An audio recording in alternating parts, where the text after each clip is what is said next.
अन्य सामान्य जाति के सभी लोगों को आरक्षण दिया जाए और SC/ST का वर्गीकरण वापस किया जाए। अगर सुप्रीम कोर्ट यही करना चाहती है तो फिर 100% आरक्षण लागू कर दिया जाए। आपके भारत के संविधान के 341 और 342 के आर्टिकल में कतई वर्गीकरण के लिए संविधान में नहीं लिखा है। अगर जरूरत होती तो संविधान निर्माता इसमें जरूर लिखते। जो काम संसद में SC और ST के सांसदों के रहते हुए ये इसको बाइक में बोल ये तो पहले क्या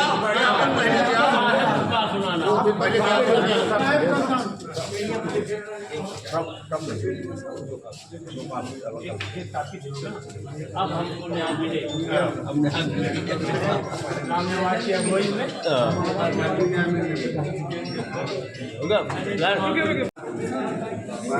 क्या है संविधान में बदलाव करने की जो सुप्रीम कोर्ट द्वारा ये अभी हाल ही में ये जो निर्णय पारित किया गया है वो निर्णय गलत है। इसलिए कि अगर आरक्षण लागू ही करना है तो 100% लोगों को आरक्षण लागू कर दो, सबको सामान्य दर्जा दिया जाए। और यदि नहीं देना है तो जिनका जो आरक्षण पहले से लागू था वो आरक्षण उसी तरह लागू हो। और संसद में इस बिल को जो है इस विधेयक ला करके और सुप्रीम कोर्ट का जो निर्णय आया है दिनांक 4 तारीख का उसको निरस्त किया जाए। संविधान व्यवस्था तो हो, लेकिन अब क्या है मामला क्या है? हम यहाँ इसलिए आए हैं कि 1 अगस्त 24 को माननीय सुप्रीम कोर्ट ने अनुसूचित जाति और जनजाति का वर्गीकरण किया है और ये कहा है कि इसमें जिसको एक बार आरक्षण मिल जाएगा वो दोबारा आरक्षण का लाभ नहीं पाएगा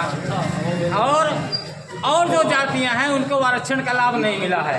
तो हमारा कहना यह है कि जब OBC के आरक्षण के लिए माननीय कांशीराम ने आंदोलन चलाया था तो ये था कि इनको 52% का हिस्सा दे दो।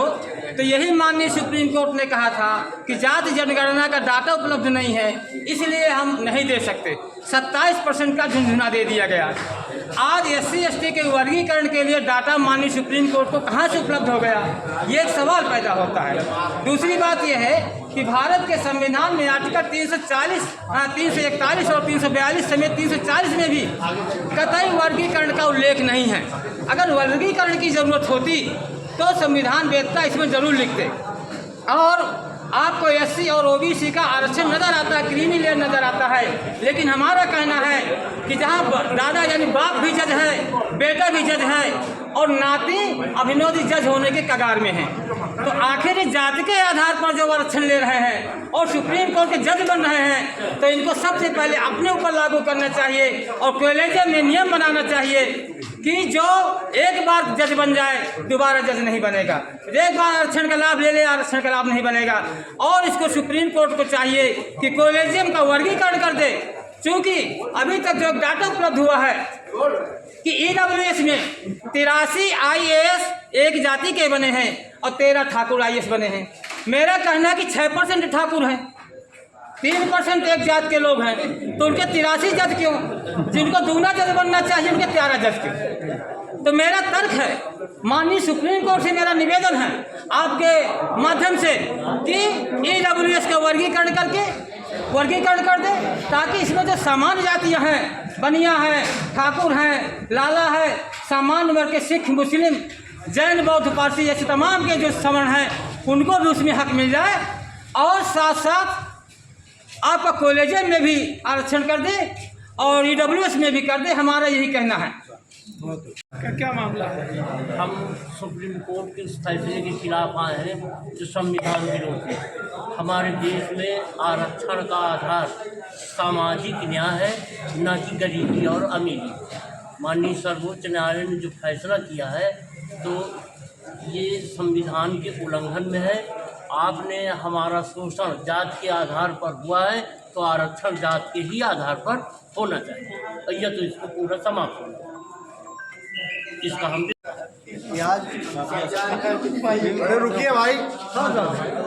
सुप्रीम कोर्ट का जो फैसला आया उसमें उसको लेकर सारे देश में हुआ, इस पर केंद्र सरकार को आगे आना चाहिए और पार्लियामेंट में कानून बना करके उसको संविधान की नवीन सूची में डालना चाहिए, जिससे न्यायालय का रास्ता बंद हो जाए और सभी को न्याय मिल जाए। मेरा कहना है दिया है हम लोगों ने इस पर जात के आधार पर वर्गीकरण न किया जाए और साथ में न्याय की लड़ाई की, और साथ ही ज़्यादा जो लोग पैसा कमा लेते हैं उन पर कोई वर्गीकरण न किया जाए।